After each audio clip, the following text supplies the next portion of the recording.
Del libro de la sabiduría. No hay más Dios que tú, Señor, que cuidas de todas las cosas. No hay nadie a quien tengas que rendirle cuentas de la justicia de tus sentencias. Tu poder es el fundamento de tu justicia, y por ser el Señor de todos, eres misericordioso con todos. Tú muestras tu fuerza a los que dudan de tu poder soberano, y castigas a quienes conociéndola te desafían. Señor, tú, el dueño de la fuerza, juzgas con misericordia y nos gobiernas con delicadeza, porque tienes el poder y lo usas cuando quieres. Con todo esto has enseñado a tu pueblo que el justo debe ser humano, y has llenado a tus hijos de una dulce esperanza, ya que el pecador le das tiempo para que se arrepienta. Palabra de Dios, te alabamos, Señor. Tú, Señor, eres bueno y clemente.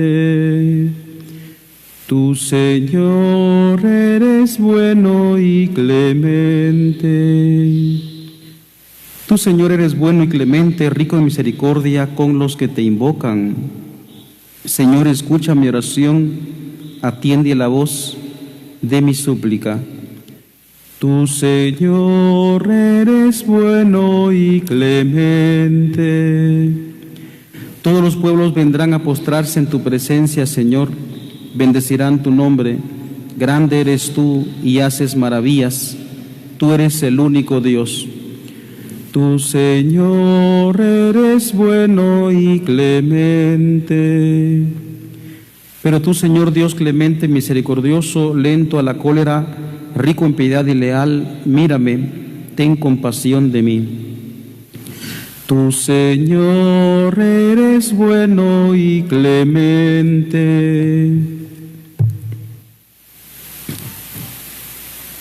De la carta del apóstol San Pablo a los romanos. Hermanos, el Espíritu nos ayuda en nuestra debilidad, porque nosotros no sabemos pedir lo que nos conviene, pero el Espíritu mismo intercede por nosotros con gemidos que no pueden expresarse con palabras. Y Dios, que conoce profundamente los corazones, sabe lo que el Espíritu quiere decir, porque el Espíritu ruega conforme a la voluntad de Dios por los que le pertenecen. Palabra de Dios, te alabamos, Señor.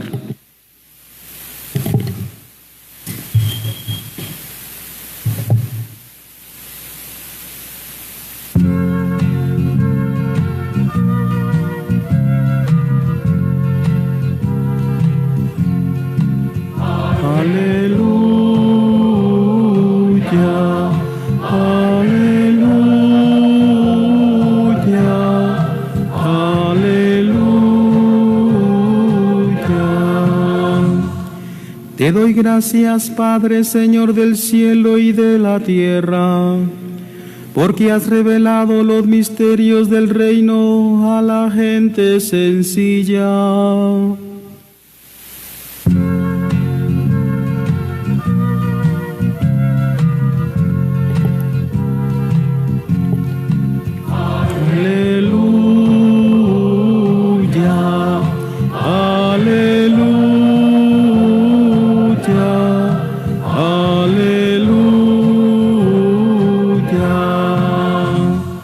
El Señor esté con ustedes y con tu espíritu.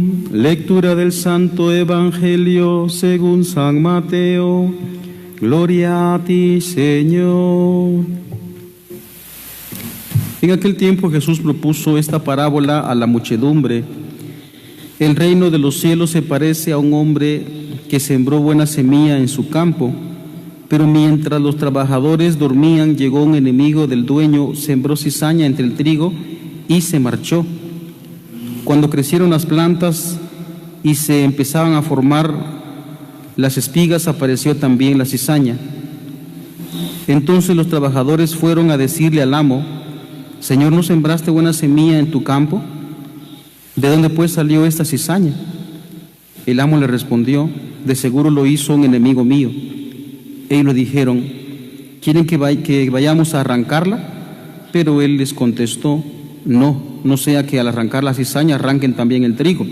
Dejen que crezca juntos hasta el tiempo de la cosecha, y cuando llegue la cosecha diré a los segadores: arranquen primero la cizaña y aten las gavillas para quemarla, y luego almacenen el trigo en mi granero. Luego les propuso esta otra parábola: el reino de los cielos es semejante a la semilla de mostaza que un hombre siembra en un huerto. Ciertamente es la más pequeña de todas las semillas, pero cuando crece llega a ser más grande que las hortalizas y se convierte en un arbusto, de manera que los pájaros vienen a hacer su nido en las ramas.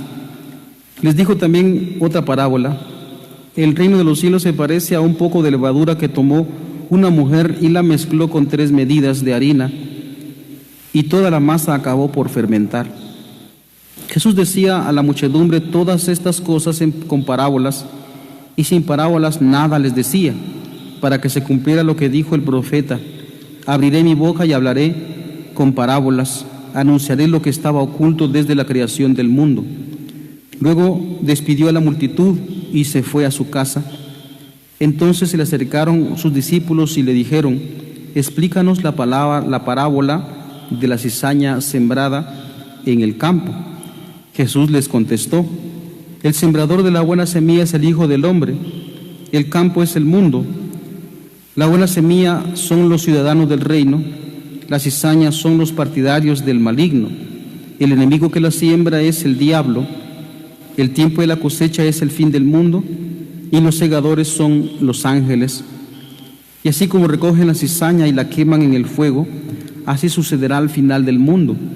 El Hijo del Hombre enviará a sus ángeles para que arranque de su reino a todos los que inducen a otros al pecado, y a todos los malvados, y los arrojen en el horno encendido.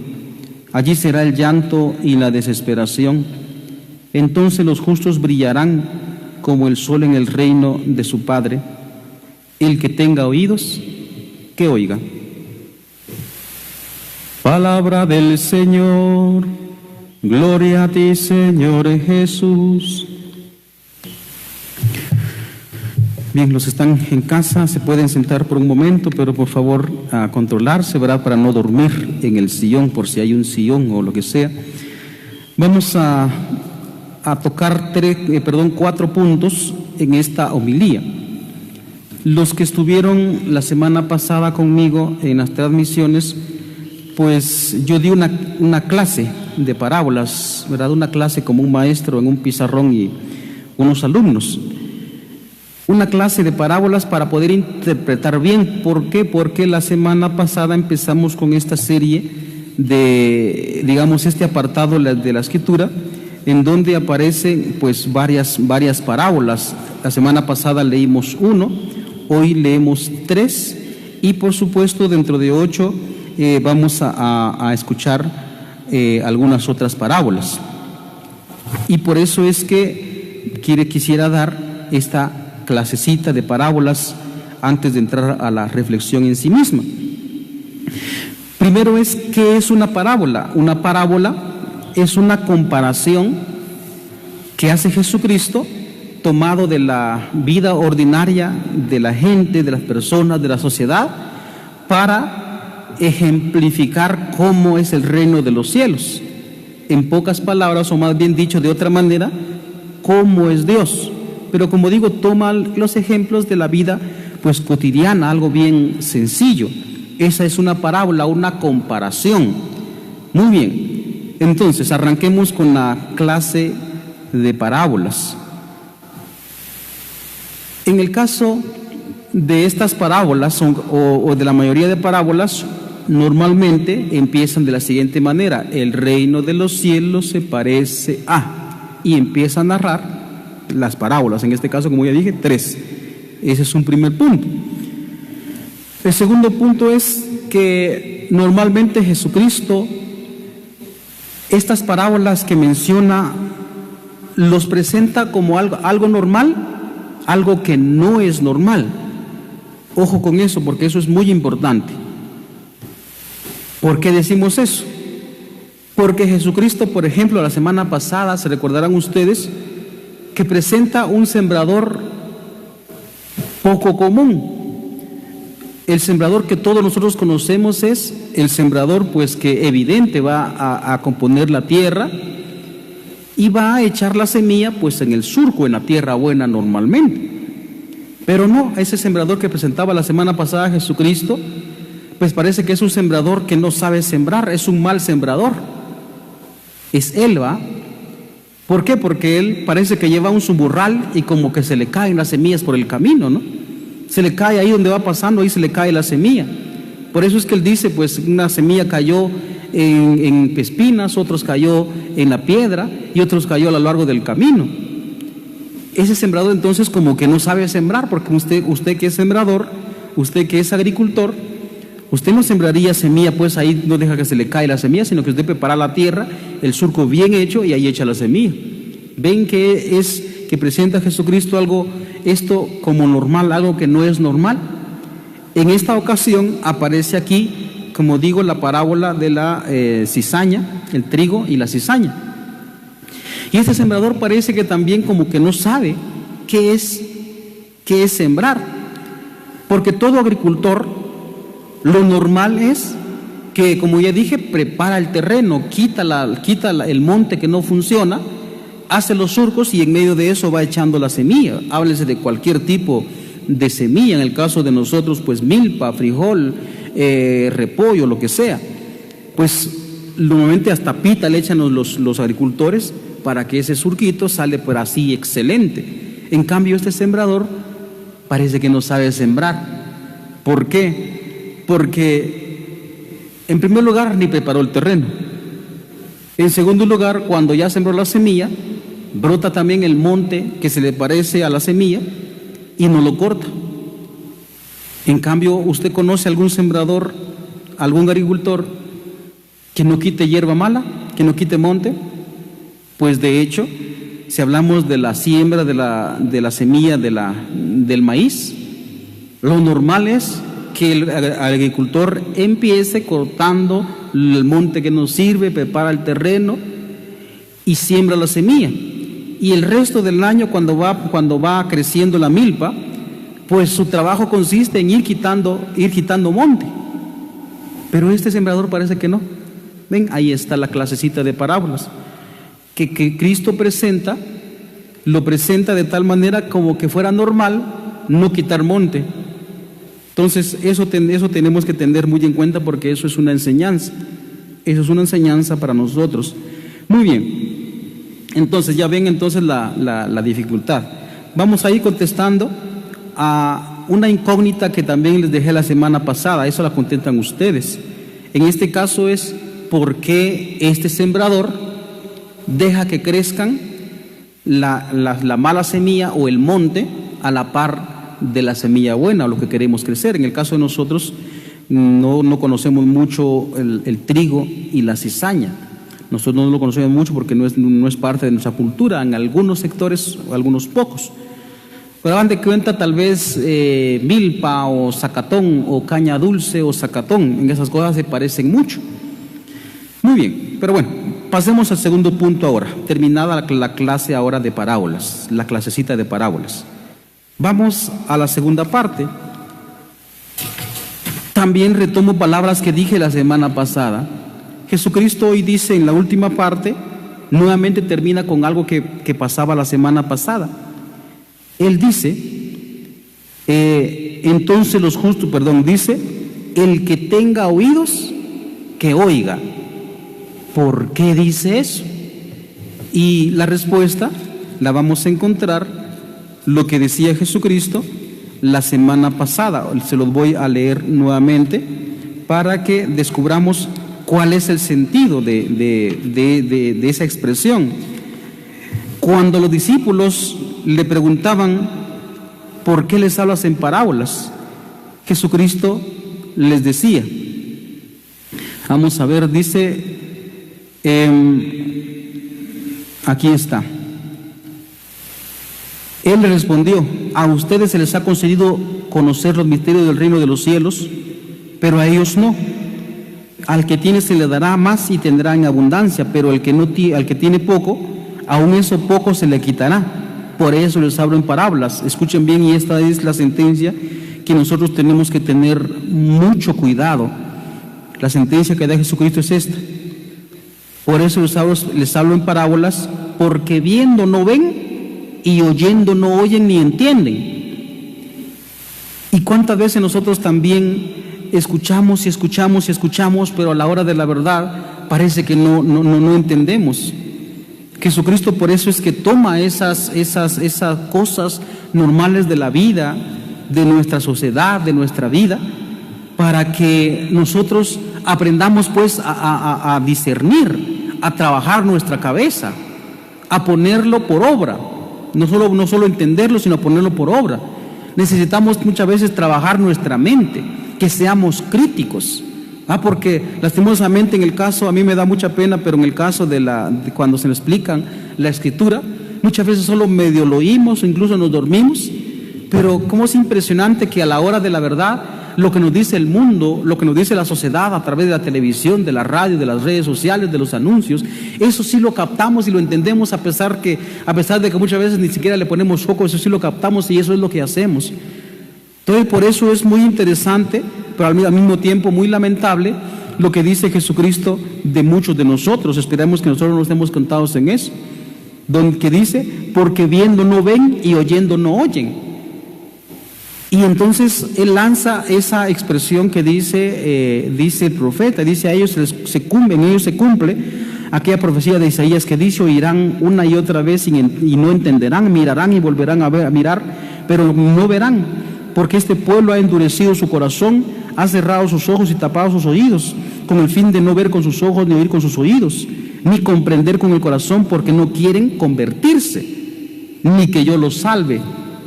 Por eso es. Entonces también al mismo tiempo decíamos la semana pasada que la respuesta de Jesús va en torno a que nosotros mismos busquemos respuestas. Escuchen lo que decía la respuesta de Jesús vamos a ver, creo que no era esta, aquí está. Entonces, ¿por qué les hablas en parábolas? Dice: después de la narración de la parábola y antes de la explicación, los discípulos se acercan a Jesús y le hacen una pregunta explícita. No ven el motivo de por qué Jesús les habla en parábolas a la gente. La respuesta a su pregunta, los discípulos le contestan a Jesús: les hablo en parábolas porque viendo no ven, oyendo no oyen, ni entienden. Es como decir, la gente no entiende, ni comprende. Jesús no pretende forzarlos a entender. De hecho, hasta ahora Jesús ha hablado y obrado con claridad, pero la gente no ha comprendido. Sin embargo, habiendo disminuido la condición para exponer su mensaje en su radicalidad, recurre al lenguaje de las parábolas, que siendo más velado, es decir, que siendo así pues un ejemplo como oscuro, porque es un signo nada más, estimula a la gente, escuchen bien por favor, y esto es lo que me interesa, estimula a la gente a pensar más, a reflexionar sobre los obstáculos que le impiden la conversión, la comprensión de la enseñanza de Jesús. Efectivamente, por eso es también que se ponen esas parábolas, pero que nosotros, hermanos, entendamos, no solo entendamos, sino que lo pongamos por obra, porque esa es una sentencia bastante fuerte que podemos hoy entender, ¿verdad? Por eso es que Jesús habla en parábolas, para que nosotros pues vayamos entendiendo qué es lo que quiere decir. Muy bien. Tercer punto es el mensaje central de estas lecturas, que efectivamente ya lo ha dicho, ya lo ha explicado, parte, no todo, lo ha explicado el mismo Jesús, aunque dicen los expertos de que pues aquí no explica completamente todo, porque aquí dicen aquí los estudiosos que fue Mateo el que escribió esa explicación y que no fue Jesucristo, pero bueno, a fin de al cabo tenemos que tomarlo como misma palabra de Jesús. Pero la explicación es esta. Escuchemos bien por favor qué significa esta parábola. Entonces, el texto del Evangelio de hoy consta de 3 parábolas y un intermedio y la explicación de la primera parábola. Las 3 parábolas, la de la cizaña y el trigo, la del grano de mostaza y la de la levadura, tienen la misma finalidad. Escuchen, por favor. Quieren corregir las expectativas de los contemporáneos de Jesús, que creían que el reino de Dios irrumpiría con mucha fuerza y eliminaría de pronto todo lo que le fuera contrario. A través de estas parábolas, Jesús quiere explicar a sus oyentes que Él no ha venido a instaurar el reino con potencia, con fuerza, sino para inaugurar los tiempos nuevos gradualmente en la cotidianidad de la historia, de una forma que a veces pasa inadvertida. Sin embargo, su obra lleva consigo una fuerza inherente, un dinamismo y un poder transformante que poco a poco va cambiando la historia desde dentro, según el proyecto de Dios, si se tiene ojos para ver. Aquí está también, como decía anteriormente, la sentencia, pero también aquí está como lo que quería decir Jesucristo, aunque como aquí hay varios mensajes que se pueden tomar, pero el mensaje central es porque nosotros muchas veces también queremos como la intervención de Dios, pues así de la nada, como mágica, ¿verdad? Como un poder cambia todo, así como ahorita en la enfermedad. Quisiéramos que Jesucristo viniera con su poder y exterminara la enfermedad de la nada, pero eso no va a pasar, sino en la cotidianidad de la historia va actuando Jesús. Va actuando Jesús, no viene pues a imponer así como un presidente político, como anteriormente en los países, o todavía se ve eso, como también la vida anterior en el neomarxismo, ¿verdad? Que se imponen con fuerza. A veces así queremos que venga Jesucristo y acabe con todo el mal. Y aquí está también parte de la respuesta. Lo que decía hace algunos domingos también, que es interesante cómo en Jesucristo habita el poder, pero al mismo tiempo la humildad, una cosa que en nosotros no se da. Si a uno le dan poder, a uno le dan autoridad, lastimosamente la humildad huye y uno empieza a portarse prepotentemente. También otro mensaje que podemos sacar de esto es que nosotros no tenemos que juzgar con premura, es decir, juzgar apresuradamente la vida de los demás. Es verdad que en medio de nosotros también pues hay gente buena y gente mala, y muchas veces, como digo, nosotros queremos que Jesucristo venga y extermine toda la gente mala, toda la gente malvada, que los quite, pero esto no va a ser así. Hay que tener mucho cuidado también en este sentido, porque también puede ser interpretada de manera errónea, es decir, que lo bueno y lo malo habitan en nosotros y uno tiene que ir acostumbrándose a lo bueno y a lo malo en el corazón de uno, y eso no es de esa manera. La interpretación no es esa, sino lo que significa es que en medio de la sociedad, en medio del mundo, en medio de la historia, convive la gente que son los partidarios del reino, o más bien pues los integrantes del reino de los cielos, los hijos de Dios, pero también tristemente se convive con la gente que le hace caso al maligno. Y a nosotros no nos toca juzgar eso solo lo va a hacer Jesucristo. Ahora bien, aquí pasamos ya al cuarto punto, ¿cuál es la aplicación práctica para nosotros? Porque muchas veces nosotros, como digo, juzgamos a la gente malvada, pues él que tiene que estar en la cárcel, ojalá y que se muera, que lo quemen, que lo linchen, para eso somos muy buenos. Pero ¿qué pretende también Jesucristo decir hoy? Pretende que nosotros seamos los que transformemos eso. Si Cristo, por ejemplo, o más bien Dios, Él es poderoso y no extermina, ¿por qué? Porque Él quiere que se convierta, como dice acá también en la primera lectura, dice, ya que al pecador les das tiempo para que se arrepienta. Pero ese pecador o esa cizaña tiene que tener también una conversión desde dentro. Y por eso es que la segunda lectura nos hace énfasis a eso. Dice, hermanos, el Espíritu nos ayuda en nuestra debilidad, porque nosotros no sabemos pedir lo que nos conviene. Y el Espíritu mismo intercede por nosotros con gemidos inefables, y Dios, que conoce profundamente los corazones, sabe lo que el Espíritu quiere decir, porque el Espíritu ruega conforme a la voluntad de Dios. Nosotros que de pronto nosotros somos la cizaña, necesitamos pedir la conversión, porque a veces nosotros pedimos cosas que en realidad son más de cizaña, es decir, de gente mala, que de gente que debería amar a su Dios. Entonces, pero lo que vamos es también que toda esa gama de personas malas, de gente malas, por decirlo así entre comillas, necesita ser transformadas. La gente buena, hay gente buena y hay gente mala. Hay gente que está pues pendiente del reino de los cielos, de los labios de Cristo, y hay gente que hace el mal. En ese sentido es que está inmersa en las parábolas, estas dos parábolas, la de la semilla de mostaza que crece, y también la de la parábola de la mujer que la levadura pues echa un poquito en la masa y todo queda fermentado. Con palabras del padre Guillermo Serra, hoy el mundo está cambiando, el mundo ya cambió.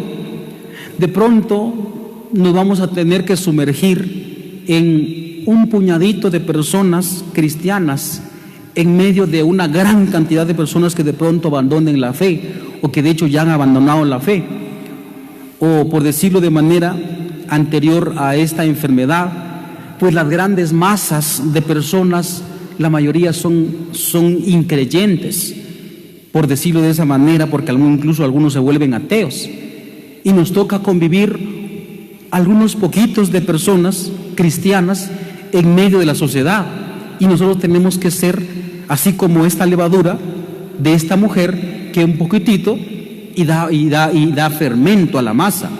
O decirlo de otra manera, nosotros tenemos que ser como la sal en la comida, que un poquitito, unos granitos, y da sabor a todo el caldo, da sabor a toda la comida. Nosotros los pocos que quedemos en la sociedad, porque la sociedad es así, y el cristianismo, pues mucha gente abandona su fe cristiana y se quiere alejar de Cristo. Es decir, tenemos que convivir pocos cristianos en medio de una sociedad secularizada. Decía el padre Guillermo Serra para el día de hoy, nosotros tenemos que ser esa levadura, tenemos que ser ese grano de mostaza tan pequeño, pero que tiene que crecer, y por supuesto eso va a ir creciendo. Ya sabemos que la fe cristiana lleva alrededor pues de 1985 años desde que Cristo se fue, más o menos, y eso tiene que ir creciendo hasta el final de los tiempos. Aquí podemos tomar también el tiempo final, el cielo y el infierno, pero ya no lo vamos a tocar. Pero quedémonos con esto. Esta es la aplicación práctica para nosotros, ¿verdad? Tenemos que tener en cuenta también algo bien interesante.